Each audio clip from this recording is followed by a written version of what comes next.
안녕하십니까. 교육학과 박지연입니다. 학생의 이해라는 주제로 강의를 시작하겠습니다. 우리 대학 학생들의 만족도가 높은 부분을 살펴보면 진로지도와 코칭, 인성지도와 코칭, 기타 프로그램에서 교수님들과 1대1 사제동행 상담을 진행한 것으로 나타났습니다. 이처럼 학생들의 만족도가 높을 때 교수자로서 보람도 있지만 더 원활한 상담을 해주고자 하는 부담도 함께 있습니다. 학생의 개별 특성을 이해한다면 조금 더 효과적인 상담을 진행할 수 있을 것으로 보여집니다.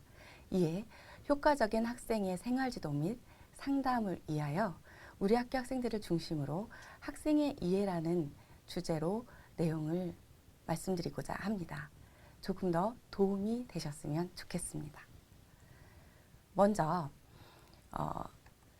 대학생의 심리적 특징, 그리고 신입생에 대한 이해, 복학생과 편입생에 대한 이해 순으로 강의를 진행하도록 하겠습니다. 대학생의 심리적 특징을 살펴보면 우리 학교 학생상담센터에서 2018학년도 학생들을 대상으로 조사한 결과 최근 1년간 심리적 어려움을 겪어본 적이 있거나 현재 겪고 있다고 응답한 학생은 33.7%에 달했습니다. 즉 10명 중 3명은 심리적 어려움을 겪고 있었거나 있다고 보여지는 부분입니다. 그렇다면 상담받고 싶은 부분은 어떤 부분이냐라고 말했을 때 가장 높게 응답한 영역은 진로 취업이었고 다음으로 학업, 대학생활 적응, 대인관계 순이었습니다. 이러한 고민은 비단 우리 대학만이 아니라 타 대학의 대학생들의 고민과 크게 다르지 않는 순위입니다. 휴학을 고려하는 이유의 1순위도 진로 준비로 나타나서 학생들의 진로에 대한 고민이 어느 정도인지를 짐작할 수 있습니다. 그렇다면 진로와 관련하여 도움받고 싶은 진로 상담 및 프로그램은 어떤 것인지에 대하여 진로교육센터에서 조사한 결과 가장 높게 응답한 부분은 학과 전공 교수와의 1대1 진로 취업 상담이었습니다. 이에 학생들의 진로와 취업에 대한 진로 상담이 우리 학생들에게 큰 도움을 주는 부분이라고 할 수 있습니다.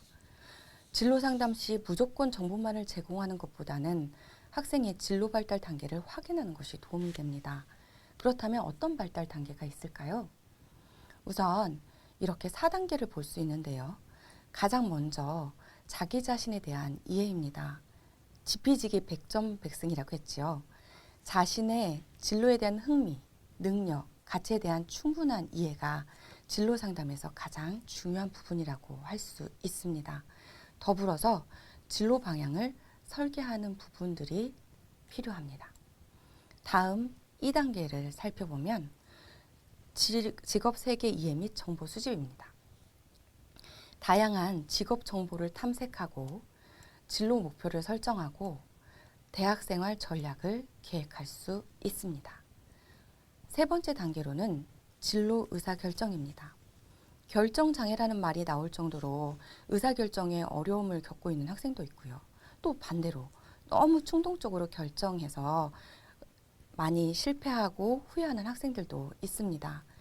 의사결정 중 진로 문제 해결을 위해서 자신의 특성과 직업 세계에 대한 다양한 정보를 수집하고 이를 바탕으로 여러 대안을 탐색하고 평가하여 그중 자신에게 가장 적절하고 효과적인 대안을 선택하도록 돕는 것, 이것이 바로 진로 의사결정이라고 보여집니다.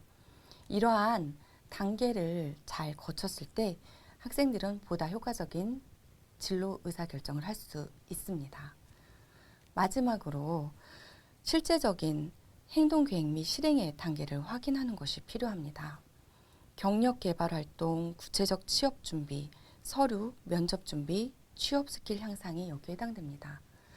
여기에 1, 2, 3, 4단계를 순서대로 진행하는 것도 필요하고요. 필요에 따라서 다른 단계를 먼저 할 수도 있지만 제일 중요한 부분들이 먼저 결핍되면 다음 단계에서 어쨌든 돌아오는 일들이 생깁니다.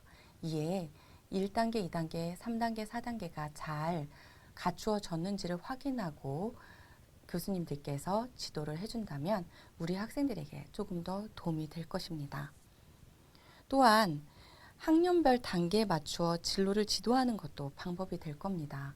1학년과 2학년, 3학년, 4학년의 학년별 단계에 맞춰서 진로를 이해하고 직업 세계를 이해하고 대학 생활의 경력 관리와 실전, 입직 준비를 도와주는 부분이 여기에 해당될 것입니다. 두 번째로 학업에 대한 고민이 높게 나타났습니다. 최근에 학생들의 대학 이탈과 관련하여 대학 몰입과 학업 성취도에 대한 관심이 높아지고 있습니다. 학업 성취도를 높이는 요인으로 대학생 투입 요인, 심리적인 요인, 대학 과정 변인, 그리고 대학 교육 과정의 구조화 및 체계성을 들 수 있는데요. 학생들이 가지고 있는 이런 지적 능력들에 대해서 살펴보면 차후 대학에 입학하여 발생하는 변인의 효과보다는 학업 성취도에 높은 영향을 미치지는 않는다고 합니다. 즉, 대학 입학 후 다양한 요인이 중요함을 알 수 있습니다. 학업 성취도를 높이는 심리적 요인으로는 진학이나 진로 문제, 이성 문제 및 대인관계입니다. 다음으로 대학 과정 변인을 보면 학교나 전공에 대한 만족도, 수업에 대한 관심과 열의, 높은 성적에 대한 욕구, 출석률을 볼 수 있습니다. 저는 이 중에서도 가장 쉽게 접근하면서도 중요한 것을 출석률로 보고 있습니다. 출석을 하고 있다는 것은 무엇인가 하고자 하는 욕구가 있다는 것입니다. 이에 학생들의 출석률을 높이는 것은 학업에 대한 만족도와 학습 효과에 도움이 됩니다. 그래서 우리 학생들의 학업에 대한 도움을 주기 위해서 이런 다양한 변인들을 교수님들께서 고려해 보시는 게 좋을 것 같습니다. 마지막으로 대학 교육과정의 구조화 및 체계성입니다. 학생들의 욕구와 현실에 맞게 대학 시스템을 맞추는 것이 중요한 것을 알 수 있습니다. 다음으로 대학생활 적응을 살펴보면 지금까지 본 이런 진로 취업, 학업에 대한 지도들이 원활하게 이루어지면 대학생활 적응은 자연스럽게 따라오는 부분이라고 보여지고 기타 다른 변수들도 있겠지만 이러한 영역을 조금 더 집중적으로 볼 수 있다면 학생들의 대학생활 적응에 도움을 줄 수 있을 것으로 보여집니다. 두 번째, 신입생에 대한 이해를 살펴보도록 하겠습니다. 청소년 기본법에 의거하면 청소년기는 9세에서 24세입니다. 그렇다면 우리 대학에 있는 학생들은 후기 청소년에 해당이 되는 거겠죠. 청소년기를 거치고 성인을 준비하는 우리 학생들은 후기 청소년기로서 과도기적 단계에 있다고 보여집니다. 더불어 입시 위주의 교육 중심에서 자아 정체감이 미처 확립되지 못한 채 대학에 진학하게 되게 됩니다. 그래서 나는 누구인지, 내가 가고 있는 방향이 맞는지, 또는 너무 열심히 하고만 있는 것은 아닌지 이런 현실적 자아 정체감의 위기에 도래하게 됩니다. 더불어서 신입생이 되면서 부모님으로부터 멀리 떨어져서 나오기도 하고요. 또한 장학금, 근로활동, 아르바이트를 통하여 경제적 독립을 시도합니다. 이런 과정에서 정신적, 유체적 스트레스를 경험하게 됩니다. 학생들은 성적에 맞추어서 또는 타인의 권유나 의견에 더 비중을 두고 입학한 경우 자신의 적성과 전공, 진로에서 혼란을 경험할 수 있습니다. 또한 요즘 가장 이슈가 되고 있는 취업에 대한 불안감이 해당됩니다. 고등학교까지는 주어진 틀에서 생활하면 되었는데 대학교에 입학 후 자신의 시간과 대인관계를 새롭게 구축하고 만들어가야 하며 이성관계를 경험하면서 다양한 대인관계에 대한 스트레스와 혼란을 경험하는 것이 우리 신입생의 여러 가지 어려움이라고 볼 수 있습니다. 우리 학교 신입생의 대학 생활에 대한 중요도와 현재 수준을 확인한 것을 표로 확인할 수 있습니다. 우리 학생들이 본 중요도는 높지만 현재 자신의 수준이 낮다라고 응답한 것은 이처럼 전공 지식 및 기술의 습득, 학업 계획, 진로 상담 지원, 취업 준비, 실무 적응력입니다. 이처럼 학생들은 중요하게 보지만 자기가 낫다고 보는 것이죠. 그래서 이에 대한 부분들에 대하여 조금 더 관심을 가져줄 필요가 있겠습니다.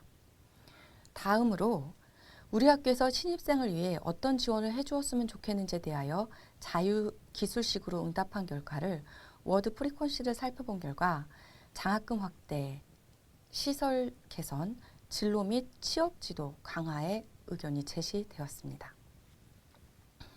세 번째, 복학생과 편입생에 대한 이해를 살펴보도록 하겠습니다. 복학생과 편입생들은 새로운 대인관계를 형성하고요. 새로운 환경에 적응을 해야 하는 혼란에 놓이게 됩니다.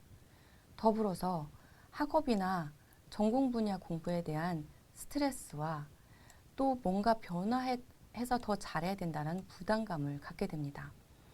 주변에서는 이제 나이가 먹었으니 더 잘할 수 있을 것이라는 또는 새로운 환경에 다시 적응했으니 더 잘해낼 수 있을 거라는 기대를 갖게 됩니다. 하지만 이들은 전공이나 학과에 대한 정보가 부족한 것이 사실이고 경제적 독립에 대한 부담감을 갖고 있습니다. 복학이나 편입 시 어려운 점은 무엇인가? 라는 질문에 이 많은 학생들이 학업과 진로 설정에 대해서 높게 응답하였습니다. 또한 많은 대학생들이 이렇게 높게 응답한 것과 다르지 않다라는 것을 볼 수 있습니다. 대학생들은 진로 교수님들, 즉 전공과 학과 교수님들에 대한 함께하는 상담의 욕구가 굉장히 높습니다. 그래서 상담에 대한 부분에 대한 감성 용어를 한번 살펴보았습니다. 소셜 매트릭스를 통해서 살펴보았는데요. 상담에 대해서 부정적인 단어로는 고민이라는 부분이 높게 나왔고 긍정적인 단어로는 가능하다라는 말이 높게 나왔습니다. 이 부분을 통합적으로 보면 학생들이 갖고 있는 고민을 교수님들께서 잘 상담해 주셔서 해결해 주시는 것들, 이것을 상담이라고 볼 수 있습니다. 학생들의 개인별 특성과 욕구를 충분히 확인한다면 조금 더 효과적인 상담을 해주실 수 있을 거라고 보여집니다. 여기에 조금만 더 욕심을 낸다면 상담 기술을 구체적으로 학습하시고 적용해 보신다면 더 도움이 될 것이라고 보여집니다. 지금까지 우리 학교 학생들을 중심으로 학생의 이해를 확인해 보았습니다. 이 부분이 학생들을 상담하고 지도하는 데 도움이 되시기를 기대합니다. 감사합니다.